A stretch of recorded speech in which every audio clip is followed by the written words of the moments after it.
Sobat sahamku, saya akan mengajak Anda mengamati sebuah emiten yang bergerak dalam bidang jasa sekuritas.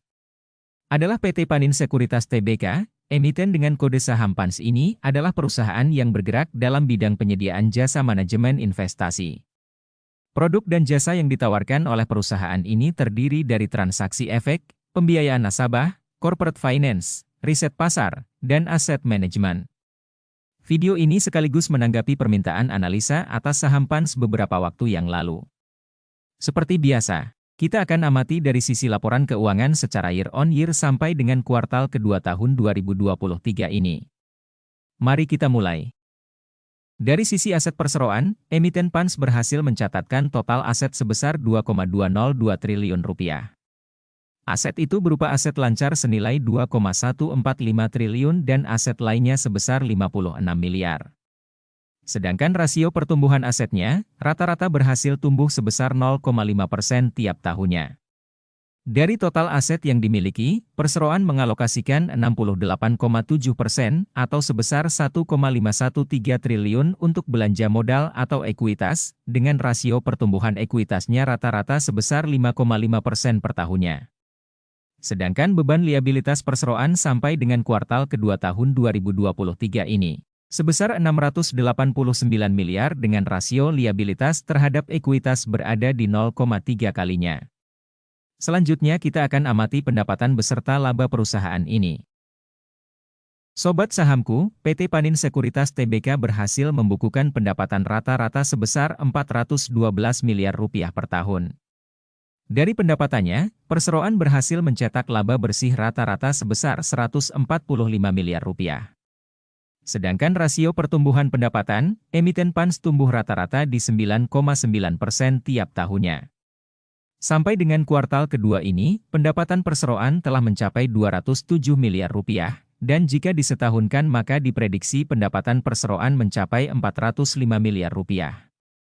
Prediksi pendapatan ini turun 19,9% dari pendapatan perseroan di tahun sebelumnya. Sedangkan prediksi laba bersih sampai akhir tahun ini sebesar Rp175 miliar atau turun 29,5% dari laba bersih di tahun sebelumnya. Sobat sahamku, imbal hasil pendapatan terhadap ekuitas atau ROE rata-rata berada di rasio 9,9% per tahun, dan rasio pendapatan perseroan atas aset atau ROA berada pada rasio 7,2% per tahun. Sedangkan prediksi imbal hasil ROE di tahun ini sebesar 11% atau turun 28% dari tahun 2022, dan ROA sebesar 8,3% atau turun 29% dari tahun sebelumnya.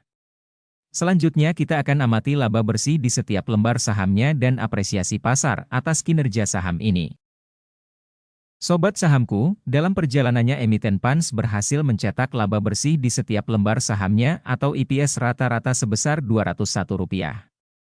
Sedangkan apresiasi pasar atas saham ini rata-rata di harga 1.505 dengan PE rasio di 8,3 kali, PBV 0,8 kalinya. Sedangkan rasio pertumbuhan EPS perseroan, rata-rata berhasil tumbuh sebesar 40% tiap tahunnya. Sampai dengan kuartal kedua tahun 2023, laba bersih saham PANS mencapai Rp121, dan apabila disetahunkan maka EPS saham PANS mencapai Rp243 sampai akhir tahun nanti. Ada potensi penurunan EPS sebesar 29,4% dari perolehan EPS di tahun sebelumnya sebesar Rp345. Sobat sahamku, pada saat video ini dibuat, saham PANS diapresiasi di harga 1.610, artinya saat ini valuasi saham ini berada pada PE rasio 6,6 kali, PBV 0,7 kalinya, atau berada 22% lebih rendah dari rata-rata apresiasi pasar, dan 19% lebih tinggi dari apresiasi pasar di tahun sebelumnya. Lantas berapa harga saham PANS yang ideal saat ini? Sobat sahamku, saya akan mengajak Anda berspekulasi tentang harga yang menarik atas saham ini berdasarkan EPS di tahun 2023 yang mengalami penurunan. Dengan rasio penurunan sebesar 29,4% dari EPS di tahun 2022, di mana pasar di tahun sebelumnya memberikan apresiasi di PE rasio 5,5 kali, PBV 0,9 kali. Maka saham PANS akan menarik jika ditawarkan di PE rasio 4,5 kali, PBV 0,5 kali. Hal ini didasarkan dengan rasio penurunan EPS di tahun ini sebesar 29,4% dari EPS tahun lalu. Demikian analisa singkat saham PT Panin Sekuritas Tbk, disclaimer on, semoga bermanfaat, salam investasi.